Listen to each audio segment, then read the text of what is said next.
Hi! Welcome to the Chicala Kitchen. So today we're doing the second in our fall-winter soup series. I've got a list a mile long of different soups and stews that we eat over the winter and fall. But since we're kind of on that cusp at the end of summer, it seemed normal and natural to use the vegetables that are available to us right now. Plus, we're going into the fall season, so the markets have a few of those wonderful fall vegetables coming in. So today, our Italian household is making minestrone. Now, minestra is soup in Italian. Minestrone literally means big soup. When I was sick, when I was a little girl, my nonna would make a minestrina, which is supposedly a little soup, but it's basically clear broth with maybe pastina or some noodles in it, maybe some tortellini. But minestrone is a big soup. So it's hefty, it's comforting, and since we're at the end of summer and still have some hot days, it's one that can be made in the morning and enjoyed at room temperature. We did that a lot growing up in our household. So let me show you what I have. We have green beans, celery, potatoes, zucchini, Parmesan rinds, always for soups and stews. We have onion, carrots, butternut squash, kale, cannellini beans, and borlotti beans. You can use red kidney beans, it's fine. Got a sprig of rosemary. Here I have some roasted garlic, which I did ahead of time. And we have some roasted fresh tomatoes. Now, this is only because they're available now at end of summer. But you can easily use one of those small cans of diced tomatoes, or open a can of tomatoes and chop them up yourself. That's perfectly fine. I'm just using what I have. I'm just going to pluck the skins off them so they're not in soup, and that'll be great. Stock. I am using a mixture today, which my grandmother did a lot. She used to make a delicious meat stock, which was beef, chicken, veal. It was a mixture of meats. You can use all chicken stock, all vegetable stock. I wouldn't recommend using water. Your soup's going to be bland. It doesn't cook for long enough to get that amount of flavor out of what you're putting in it. So I'm using my homemade chicken stock and my homemade veggie stock, and I'm going to mix them, just because. So right now I'm going to dice up all these vegetables, and then we'll be back. We're ready to go. Everything's diced up.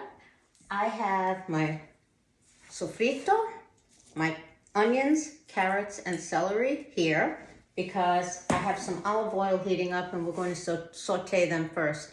Now, if I have it in the house, I like to fry up a little bit of pancetta in there to get that flavor. I don't happen to have any. I do have prosciutto, but I have other plans for that. So today we're going without the meat, which is fine. And if I used all veggie broth, it would be a vegetarian soup. But I'm using the chicken and vegetable mix. And yes, I did get changed because in pulling the skins off the tomatoes, I managed to wear half of them as they squirted at me. I'm a bit messy sometimes, so I remembered to put my apron on this time. So here it is, it's heated up. I'm going to put my sofrito in there. We're going to saute this a bit. Here I have the tomatoes with the garlic I squeezed out of the heads, smashed up so it's a paste. I have the butternut squash, green beans, zucchini, and my Parmesan rinds here, ready to go. I have the potatoes there, and I have my beans. Once this is softened a bit, I'm going to throw all the vegetables in, throw the stock in, bring it to a simmer, and let it simmer for 20 minutes, half hour.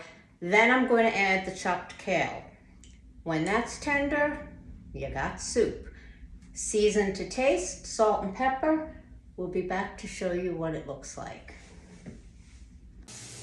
All right now, so here we go. The sofrito is starting to actually get a little bit brown, which is fabulous because that's flavor. So now I'm going to add in all the rest of the vegetables and the cheese rind, tomatoes, the beans,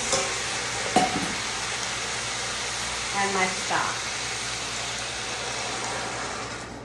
Now, if you feel it's going to be too thick, you add some more stock. I might have to add a little bit more. I've got a lot of stuff in here.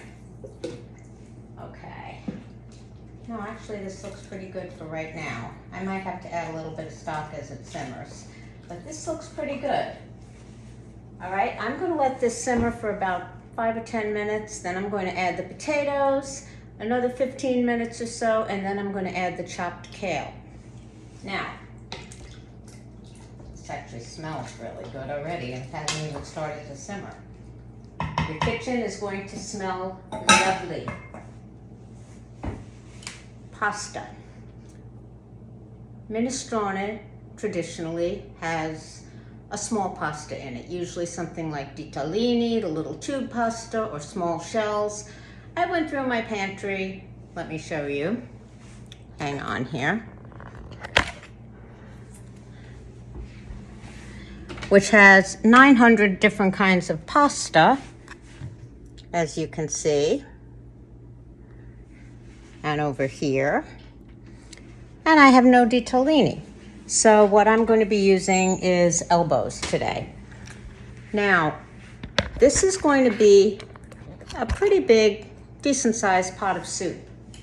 So the leftovers will go in the freezer. I think cooked pasta in the freezer gets a funny texture. And also, if you cook the pasta in the soup, it's going to, over time, absorb all the soup. And you end up with more of a stew rather than a minestrone. So I'm going to cook the pasta separately, keep it separate, and I'm just going to put a little in the bottom of each bowl and pour the soup on top of it. That way you have a great soup to freeze. Nothing gets mushy or gummy. That's what my nonna did. Okay, I'm going to let this go. Let this simmer for about 10 minutes. When it comes to a simmer, I'm going to add the potatoes, taste for seasoning, another 15 minutes, and I'll add the chopped kale. And then we're going to have soup. I'll see you in a bit. Hey, so I'm going to tell you about one other little trick. If you want a more robust soup, something that's a little bulkier, maybe in the winter time this would be better. I'm not going to do this today, but I've done it many times. You can take some of the soup with the vegetables, maybe like a quarter or a third of it, put it in your blender, puree it, and put it back in. So instead of a soupy broth, you're going to have a creamier kind of broth. The one thing I would tell you is if you're going to do that, do it before you add the greens. Now today I'm using kale. You can use escarole, you can use spinach, you can use whatever green floats your boat. But you can puree some of this, put it back in the soup, and it will make a creamier, more robust soup. Your choice. Soup's on. I'm just going to take a little taste because we're having this for dinner tonight. So I'm just sampling. You know, cook's entitled. All right, this looks so good. And I can't even tell you how good it smells. Here we go. This is just a sample so we can taste our broth and our soup. And it's amazing. The only thing that's missing is the fresh Parmesan on top, which we will definitely have with dinner. I hope you make this, and I hope you come back for the rest of our fall-winter soup and stew series.